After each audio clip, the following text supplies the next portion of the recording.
യുദ്ധം ഇങ്ങനെ ആരംഭിക്കുന്ന സമയത്ത് സ്വാഭാവികമായിട്ടും ബംഗ്ലാദേശിൽ, അതായത് ഈസ്റ്റേൺ പാകിസ്ഥാൻ, വെസ്റ്റേൺ പാകിസ്ഥാൻ, അപ്പോൾ ഈസ്റ്റേൺ പാകിസ്ഥാൻ നേരത്തെ പറഞ്ഞ പോലെ ഈസ്റ്റേൺ പാകിസ്ഥാനിൽ എന്താണോ ഒരു പ്രശ്നം ഉണ്ടാകുന്നത് അത് വെസ്റ്റേൺ പാകിസ്ഥാനിൽ നിന്നുള്ള അറ്റാക്ക് കൊണ്ട് അല്ലെങ്കിൽ ഇന്ത്യയുടെ ആ സൈഡിലുള്ള അറ്റാക്ക് കൊണ്ട് നികത്താം എന്നാണ് പാകിസ്ഥാൻ കരുതിയത്. അപ്പോൾ സ്വാഭാവികമായിട്ടും രണ്ട് സ്ഥലത്ത് യുദ്ധങ്ങൾ ഭൂപ്രകൃതി അനുസരിച്ചും അങ്ങനെ തന്നെയാണ് സംഭവിക്കുക. അപ്പോൾ ഈ രണ്ട് യുദ്ധങ്ങൾ ആണ് നടക്കുന്നത്, സൈമിൾട്ടേനിയസ്ലി തന്നെ നടക്കുന്നുണ്ട്. പക്ഷേ എങ്കിൽ പോലും ഇതിൻ്റെ തുടക്കം, അതായത് നേരത്തെ പറഞ്ഞ പോലെ എയർഫോഴ്സിൻ്റെ അറ്റാക്ക് അവർ നടത്തി. നമ്മളെങ്ങനെയാണ് പ്രതികരിച്ചത്? നമ്മളുടെ പ്രതികരണം, തിരിച്ചുള്ള ആക്രമണം എങ്ങനെയായിരുന്നു അതിൻ്റെ തുടക്കം? വൈദ്യുത്തിൻ്റെ ക്വസ്റ്റ്യനിൽ തന്നെ ഈ യുദ്ധത്തിൻ്റെ സീക്വൻസ് ഉണ്ടെന്നാണ് എനിക്ക് തോന്നുന്നത്. നമുക്കപ്പോൾ ഒരു കാര്യം ചെയ്യാം. വെസ്റ്റേൺ സെക്ടറിലും ഈസ്റ്റേൺ സെക്ടറിലും നടന്ന ആ ഏറ്റുമുട്ടലുകളെ രണ്ട് ഡിഫറെൻറ്റ് സെക്ഷനായിട്ട് നമുക്ക് ഡിവൈഡ് ചെയ്യാം. ആദ്യം നമുക്ക് വെസ്റ്റേൺ സെക്ടറിൽ എന്താ നടന്നതെന്ന് നോക്കാം.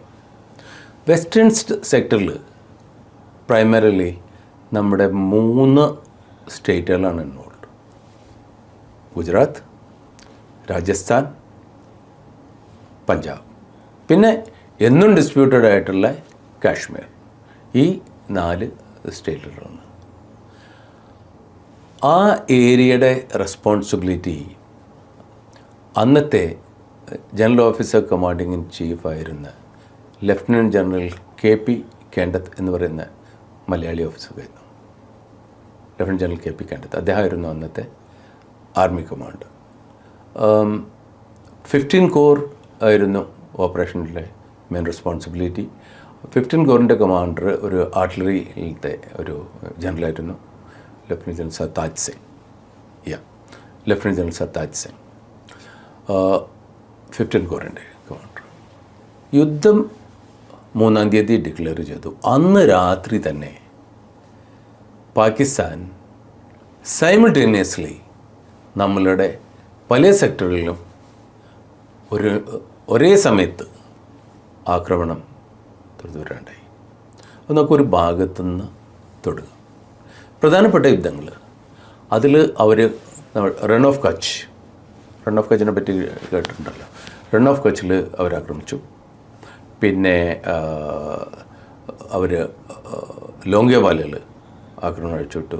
പിന്നെ battle of Poonch, battle of Fazilka, battle of Hussainiwala, അതുകൂടാതെ പിന്നെ കാശ്മീരിൽ വേറെ ബാറ്റിൽ ഓഫ് ഷക്കർഗഡ്, പിന്നെ ബാറ്റിൽ ഓഫ് ബസന്തർ റിവ, അങ്ങനെ ഒട്ടേറെ യുദ്ധങ്ങൾ ഒരേ സമയത്ത് നടന്നിട്ടുണ്ടായിരുന്നു. ഇതിൽ ഏറ്റവും ആദ്യം 2 സ്ഥലങ്ങളിലാണ് ഇവർ നമ്മൾ ആക്രമിച്ചത്. അതിൽ ഒന്ന് ചമ്പ് ജോഡിയ എന്ന് പറയുന്ന ആ സെക്ടറിലാണ്. വൈദ്യുത്ത് ഈ ചമ്പ് ജോഡിയ സെക്ടറിൻ്റെ ഒരു പ്രത്യേകത പറയുന്നത് 1948 യുദ്ധത്തിലും 1965 യുദ്ധത്തിലും നമ്മളവിടെ പരാജയപ്പെടുകയുണ്ടായത്. കാരണം ചമ്പ് വാസ്തവത്തിൽ ഒരു ഡിഫൻസിന് സ്യൂട്ടബിളായിട്ടുള്ള ഒരു സ്ഥലമല്ല. ഈ ചമ്പിൻ്റെ മറ്റൊരു പ്രത്യേകത international boundary, IB international border, അതും അന്ന് നമ്മൾ സീസ്ഫയർ ലൈൻ എന്ന് പറയുന്നത്, ഇന്ന് നമ്മൾ ലൈൻ ഓഫ് കൺട്രോൾ എന്ന് പറയുന്ന ആ ഒരു പോർഷനും, ഇത് രണ്ടും കൂടെ ഒത്തുചേരുന്ന ഒരു സ്ഥലമാണ് ഈ ചമ്പ്. ആ ഭാഗത്ത് അവിടെ സംഘം എന്ന് പറയുന്നൊരു പോയിൻ്റ് ഉണ്ട്. സംഘം എന്ന് പറയുന്നത് രണ്ടും കൂടിച്ചേരുന്ന ഈ കംപ്ലീറ്റ് ഏരിയയെ ഡൊമിനേറ്റ് ചെയ്യുന്ന ഒരു റിവറുണ്ട്, മനവർ തവി റിവർ. ഈ മനവർ തവി റിവർ ഇപ്പോൾ നമ്മളിങ്ങനെ നിന്ന് നോക്കുമ്പോൾ, ഇന്ത്യയിൽ നിന്ന് നോക്കുമ്പോൾ നമ്മുടെ വെസ്റ്റേൺ സെക്ടർ ഇവിടെ ആവുമല്ലോ. ഈ മനവർ തവി റിവർ വടക്ക് നിന്ന് ഒഴുകി വന്ന് തെക്ക് കിഴക്കൻ ഭാഗത്തേക്ക് പോയിക്കൊണ്ടിരിക്കുന്ന ഒരു സ്ഥലമാണ്. ചമ്പ് ഏരിയ ജനറലി ഫ്ലാറ്റാണ്. ആ ഏരിയ ട്രയാങ്കിളാണ്. ഈ മനവർ തവി റിവറിൻ്റെ മീതെ പ്രൈമറിലി 4 ക്രോസിങ്ങാണ് അവിടെയുള്ളത്. അപ്പോൾ അവിടെ പ്രധാനപ്പെട്ട കുറച്ച് സ്ഥലങ്ങളുണ്ട്. അതിലൊന്ന് ചമ്പാണ്. പിന്നെ പലാവാല എന്ന് പറഞ്ഞിട്ടുള്ള വേറെ ഒരു സ്ഥലമുണ്ട്. ഖോർ എന്ന് പറയുന്ന വേറൊരു സ്ഥലമുണ്ട്, മണ്ഡ്യാല എന്ന് പറയുന്ന ഒരു സ്ഥലമുണ്ട്. ഈ മണ്ഡ്യാല എന്ന് പറയുന്ന ആ സ്ഥലത്തുള്ള ഒരു ക്രോസിങ് വളരെ പ്രധാനപ്പെട്ട ഒരു ക്രോസിംഗ് ആണ്. ആ ക്രോസിങ് കൂടെ വേണം പാകിസ്ഥാന് ഇങ്ങോട്ട് വരികയാലും നമുക്ക് അങ്ങോട്ട് പോകണമെങ്കിൽ. കാരണം അവിടെ ഒരു ക്ലാസ് 24 ബ്രിഡ്ജ് ഉണ്ട്. ക്ലാസ് 24 ബ്രിഡ്ജ് ഈ മണ്ഡ്യാല ക്രോസിങ്ങിൻ്റെ അവിടെയുണ്ട്. ചമ്പിൻ്റെ ഒരു ഏറ്റവും വലിയ പ്രത്യേകത എന്ന് പറയുന്നത്, ചമ്പ് അവർ പിടിച്ചടക്കി അവർ മനോവർ തവി റിവർ ക്രോസ് ചെയ്തിട്ട് അവർ അങ്ങോട്ട് തിരിയുകയാണെങ്കിൽ, അങ്ങോട്ട് തെക്കോട്ട് തിരിയാണ് അവർ എത്തുന്നത് അക്നൂർ എന്ന് പറയുന്ന നമ്മുടെ ഏറ്റവും സ്ട്രാറ്റജിക് ആയിട്ടുള്ള ഒരു സ്ഥലത്താണ്. അക്നൂർ പിടിച്ചെടുത്ത് കഴിഞ്ഞാൽ ബൈ ചാൻസ് നമ്മുടെ കംപ്ലീറ്റ് ജമ്മു കാശ്മീർ നമ്മുടെ കയ്യിൽ നിന്ന് പോയി എന്ന് വേണം പറയാനായിട്ട്. കാരണം അവിടെ നിന്ന് അവർക്ക് നേരിട്ടിട്ട് പുഞ്ച് രജോറി ആ ഭാഗത്തേക്ക് തിരിഞ്ഞ് അവിടെ നിന്ന് അവർക്ക് ശ്രീനഗറിലേക്ക് എത്താം, അവർക്ക് എങ്ങോട്ട് വേണമെങ്കിലും എത്താം. മാത്രമല്ല അക്നൂർ ക്രോസ് ചെയ്ത് കഴിഞ്ഞാൽ അവിടെ നിന്ന് വെറും 30ഓളം കിലോമീറ്റർ ദൂരത്തിലാണ് ജമ്മു. അക്നൂർ അത് കാരണത്താൽ നമുക്കൊരു കാരണവശാലും വിട്ടുകൊടുക്കാൻ പറ്റില്ല. പക്ഷേ ഈ സ്ഥലത്ത് നമുക്ക് അധികം ഫോഴ്സസ് ഉണ്ടായിരുന്നില്ല. നമ്മുടെ 10 infantry division major general Jaswant Singh ആയിരുന്നു അതിൻ്റെ അന്നത്തെ ജനറൽ ഓഫീസർ കമാൻഡിങ്. അദ്ദേഹം ഒരു ഗണ്ണർ ഓഫീസറായിരുന്നു. വളരെ വലിയ ഏരിയ, ഡിപ്ലോയബിലിറ്റി ധാരാളമുണ്ട്, പക്ഷെ അതിന് മാത്രം നമുക്ക് ഫോഴ്സസ് ഇല്ല. അവിടെ 3 ഇൻഫൻട്രി ബ്രിഗേഡ്സാണ് അവിടെ ഉണ്ടായിരുന്നത്. ഈ 10 ഇൻഫൻട്രി ഡിവിഷനുള്ള 191 ഇൻഫൻട്രി ബ്രിഗേഡ്. ഞാൻ ഈ 191 ഇൻഫൻട്രി ബ്രിഗേഡിൻ്റെ സപ്പോർട്ടിങ് ആർട്ടിലറി റെജിമെൻ്റ് ആയിരുന്ന 41 ഫീൽഡ് റെജിമെൻറ്റ് 2IC ആയിട്ട് ഈ റെജിമെൻറ്റ് ഈ ബ്രിഗേഡിൻ്റെ കൂടെ വളരെയധികം ഇൻട്രാക്ട് ചെയ്തിട്ടുണ്ടായിരുന്നു. ആ സെക്ടർ എനിക്ക് വളരെ നന്നായിട്ട് അറിയാം. അപ്പോൾ ഒന്ന് 191 ഇൻഫൻട്രി ബ്രിഗേഡ്, പിന്നെ 52 ഇൻഫൻട്രി ബ്രിഗേഡ്, പിന്നെ 28 ഇൻഫൻട്രി ബ്രിഗേഡ്. ഈ 3 ബ്രിഗേഡുകളാണ് അവിടെ ഉണ്ടായിരുന്നത്.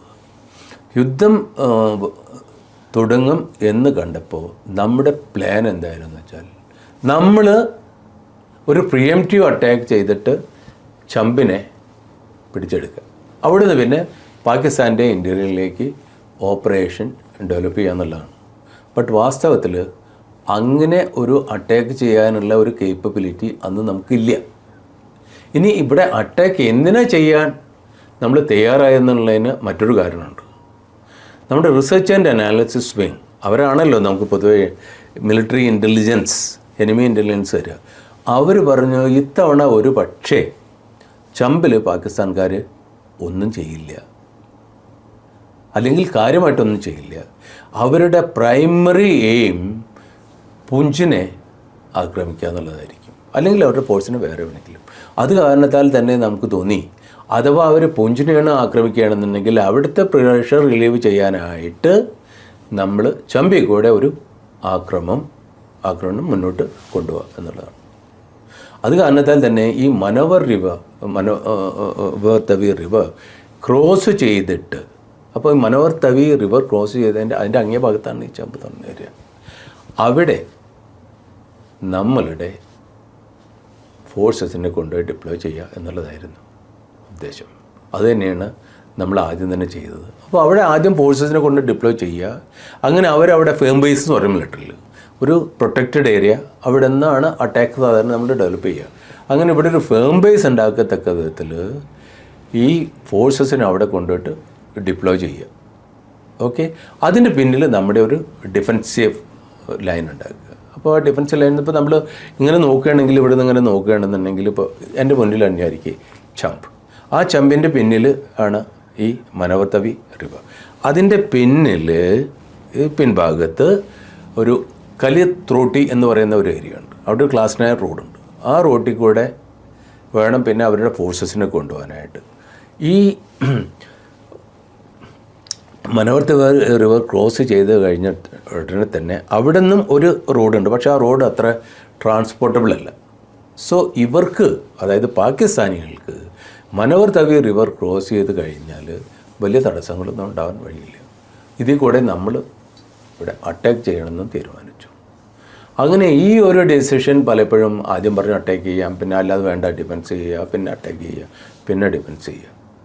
ഈ ഒരു പ്ലാൻ, അതായത് പാകിസ്ഥാനെ ഇവിടെ നിന്ന് ആക്രമിക്കുക അല്ലെങ്കിൽ ഒരു ഒഫൻസീവ് ഇവിടെ നിന്ന് ഡെവലപ്പ് ചെയ്യുക എന്നുള്ള ആ പ്ലാനിനോട് അന്നത്തെ വെസ്റ്റേൺ ആർമി കമാൻഡറായ ജനറൽ കേണ്ടത്തിന് സമ്മതമില്ലായിരുന്നു. പക്ഷേ ലഫ്റ്റനൻറ്റ് ജനറൽ സർദാർ സിംഗ്, അതായത് GOC-15 കോറും GOC-10Dയും കൂടെ വളരെ സ്ട്രോങ് ആയിട്ട് chief of the army staff lieutenant general മനീഷോട് പറഞ്ഞു, no sir, will go for the attack എന്ന് പറഞ്ഞു.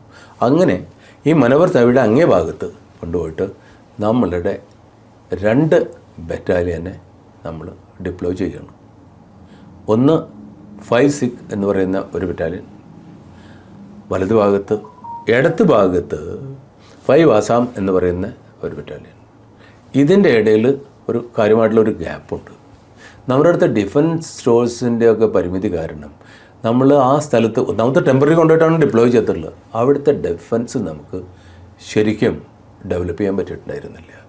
അങ്ങനെ ഇരിക്കെ ഡിസംബർ 3 വൈകുന്നേരമാണല്ലോ, ഡിസംബർ 3 രാത്രി പാകിസ്ഥാൻ അവരുടെ 23 ഇൻഫൻട്രി ഡിപ്പും അവരുടെ ഒരു ഇൻഡിപെൻഡൻറ്റ് ആർമഡ് ബ്രിഗേഡും കൂടെ ഒരു ആക്രമണം നടത്തണം. ഇങ്ങനത്തെ ഒരു ആക്രമണത്തിനെ നേരിടാൻ നമ്മൾ ശരിക്കും തയ്യാറായിരുന്നില്ല. അങ്ങനെ ഒരു ആക്രമണം നടത്തി. ആദ്യമായിട്ട് അവർ അഡ്രസ്സ് ചെയ്ത് 5-6-നെയാണ്. ഈ 5-6 നല്ലൊരു ഇൻഫൻട്രി ബറ്റാലിയനായിരുന്നു, ഒരു സ്ട്രോങ് ഇൻഫൻട്രി ബറ്റാലിയൻ. 5-6 അവരുടെ ആക്രമണത്തിന് തടഞ്ഞു നിർത്തി. ഇവരുടെ സപ്പോർട്ടിനായിട്ട് അപ്പോൾ ഒരു ആർട്ടി ബ്രിഗേഡിൽ സാധാരണ 3 ഫീൽഡ് റെജിമെൻറ്റും ഒരു മീഡിയം റെജിമെൻറ്റും ഉണ്ടാവും. അഡീഷണലായിട്ട് ഇവർക്ക് ഒരു ആർമഡ് റെജിമെൻറ്റ് 72 ആർമഡ് റെജിമെൻറ്റിനെയും പിന്നെ 2 മീഡിയം റെജിമെൻറ്റിനെ കൊടുത്തിട്ടുണ്ടായിരുന്നു. 10 ഇൻഫൻട്രി ഡിവിഷന്, ഒന്ന് 216 മീഡിയം റെജിമെൻറ്റ്, ഒന്ന് 39 മീഡിയം റെജിമെൻറ്റ്. എനിക്ക് ഇതിനെ പറ്റിയിട്ട് ഇത്രയും പറയുന്നത് ഞാൻ ആർട്ടിലറി ഇതാണല്ലോ. ഈ 2 റെജിമെൻറ്റോടെ ഉണ്ടായിരുന്നു.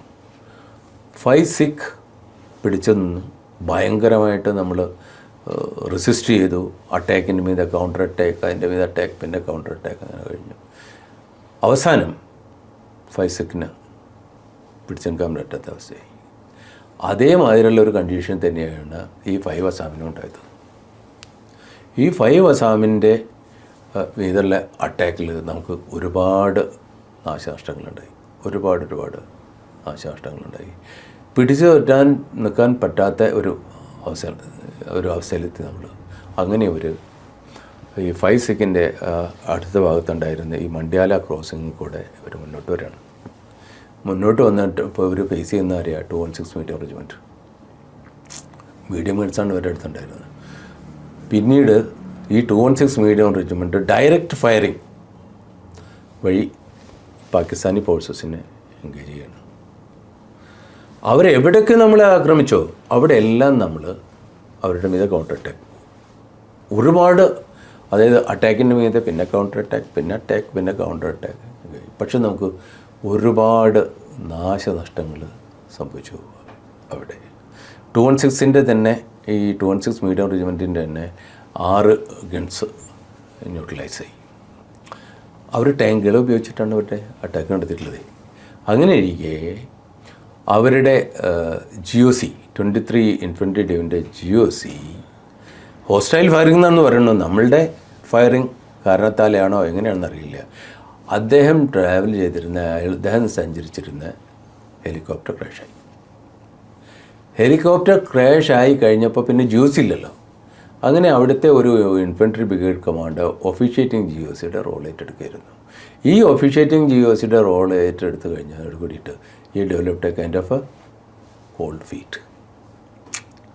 അദ്ദേഹത്തിന് പിന്നെ മുന്നോട്ട് വരാനായിട്ട് വലിയ ഒരു താല്പര്യമൊന്നുമില്ലായിരുന്നു. പിന്നീട് അവിടെ ഒരു ഇതിൽ പറഞ്ഞാൽ കാര്യമായുള്ള അറ്റാക്കുകളും ഒന്നും ഉണ്ടായില്ല.